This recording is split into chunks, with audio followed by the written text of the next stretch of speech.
September 28 புனித Lawrence ரூய்ஸ் மற்றும் தோழர்கள். பிலிப்பைன்ஸ் நாட்டில் மணிலாவிலுள்ள பினோண்டா என்ற பகுதியில் வாழ்ந்த இறைபக்தி நிறைந்த குடும்பத்தில் கிபி 1600ஆம் ஆண்டு பிறந்தார் லாரன்ஸ் ரூய்ஸ்.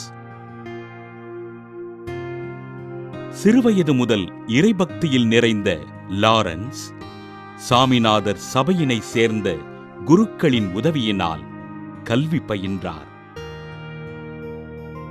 பினோண்டா ஆலயத்தில் எழுத்தராக பணியாற்றிய லாரன்ஸ் ரூய்ஸ் ரொசாரியோ என்பவரை திருமணம் செய்து 3 குழந்தைகளுக்கு தந்தையானார். பிலிப்பைன்ஸ் நாட்டினை ஆட்சி செய்து கொண்டிருந்த ஆட்சியாளர் ஒருவரை யாரோ கொலை செய்துவிட குற்றப்பழி லாரன்ஸ் மீது விழுந்தது.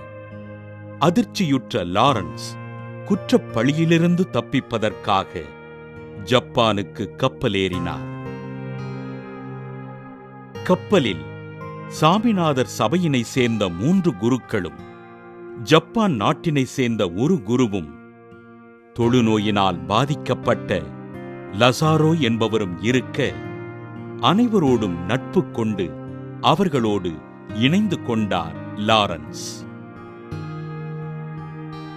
ஜப்பானில் கிறிஸ்தவம் எதிர்க்கப்பட்ட அக்காலத்தில் ஜப்பானில் கால்வதித்த இவர்கள் 5 கைது செய்யப்பட்டு சிறையில் அடைக்கப்பட, சிறையில் சொல்லொன்னா துன்பங்களை அனுபவித்தார்கள்.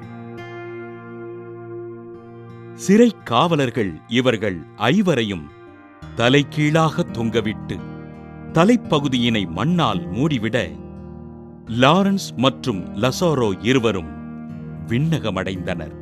உயிரோடு இருந்த அருட்தந்தையர்கள் 3 தலை வெட்டப்பட்டு மறைசாட்சியானார்கள்.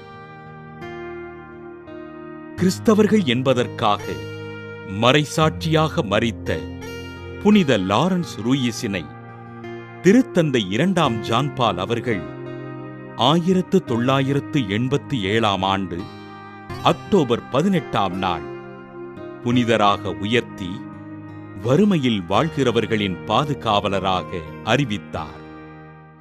புனித லாரன்ஸ் ரூய்ஸ் திருவிழாவினை கொண்டாடுகின்ற நாம் வறுமையில் வாழ்கின்ற மக்களுக்காகவும் அவர்களின் வறுமை நீங்குவதற்காகவும் ஆண்டவரிடம் ஜெபிப்போம்.